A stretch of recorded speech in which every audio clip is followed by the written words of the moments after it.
সহিহ বুখারী 1897 নম্বর হাদিসের বর্ণনা।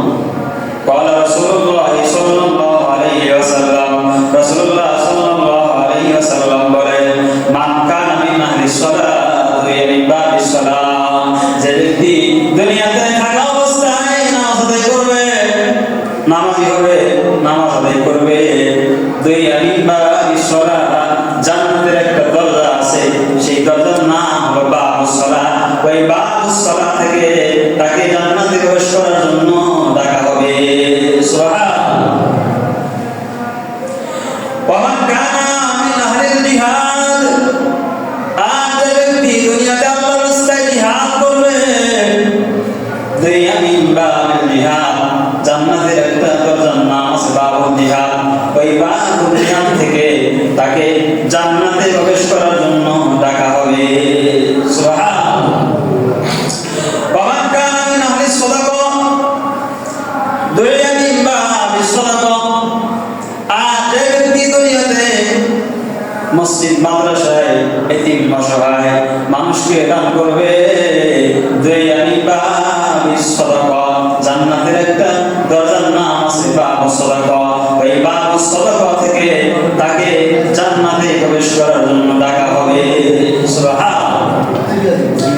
ওয়া মান কানা মিন আহলিস সিয়াম, জান্নাতের একটা দরজার নাম হলো বাবুর রায়্যান। বাবুর রায়্যান, যারা দুনিয়াতে রোজা পালন করবে, বাবুর রায়্যান থেকে তাকে জান্নাতে প্রবেশ করার জন্য ডাকা হবে। সুবহানাল্লাহ।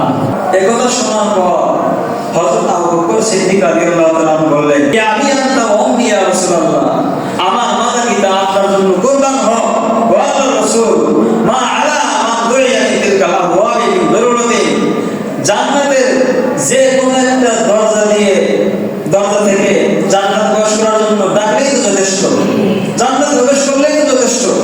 হে আল্লাহর রাসূল, সব দরজা থেকে ডাকার কোনো প্রয়োজন নাই।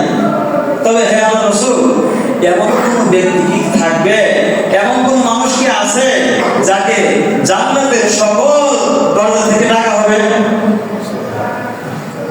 রাসূলুল্লাহ সাল্লাল্লাহু আলাইহি ওয়াসাল্লাম বললেন, হ্যাঁ, এমন অনেক মানুষ থাকবে, আছে যাদেরকে জান্নাতের সকল দরজা থেকে ডাকবে, আমার দরজা দিয়ে প্রবেশ করো, আমার এখান দিয়ে প্রবেশ করো। হে আবু বকর, আমি আশা করি তুমি তাদের মধ্যে একজন হবে। সুবহানাল্লাহ। জান্নাতের মধ্যে সবার আগে সর্বপ্রথম কে প্রবেশ করবে? আমাদের নবী, বিশ্ব নবী হযরত মুহাম্মদ সাল্লাল্লাহু আলাইহি সাল্লাম সবার আগে জান্নাতের মধ্যে প্রবেশ করবেন। সুবহানাল্লাহ। সহিহ মুসলিমের 197 নম্বর হাদিসের বর্ণনা। قال رسول الله صلى الله عليه وسلم, রাসূলুল্লাহ সাল্লাল্লাহু আলাইহি ওয়াসাল্লাম বলেন, আতি বাবা জান্নাতি ইয়াউমাল কিয়ামা, আমি কিয়ামতের দিন জান্নাতের দরজার কাছে আসব। আসার পর ফাস্তাফতিহু, জান্নাতের দরজা খোলার জন্য বলবো। ফায়াকুল খাজিন, জান্নাতের প্রহরী দারোয়ান ফেরেশতা বলবে, মান আনতা, আপনি কে? ফাকুলু মুহাম্মদ, আমি বলবো আমি মুহাম্মদ। ফায়াকুলু, অথবা এই জান্নাতের প্রহরী ফেরেশতা বলবে, উমিরতু বিকা, আমাকে আদেশ করা হয়েছে আপনার ব্যাপারে, লা আফতাহু লিআহাদিন ক্বাবলাকা, হে নবী, আপনি জান্নাতে প্রবেশ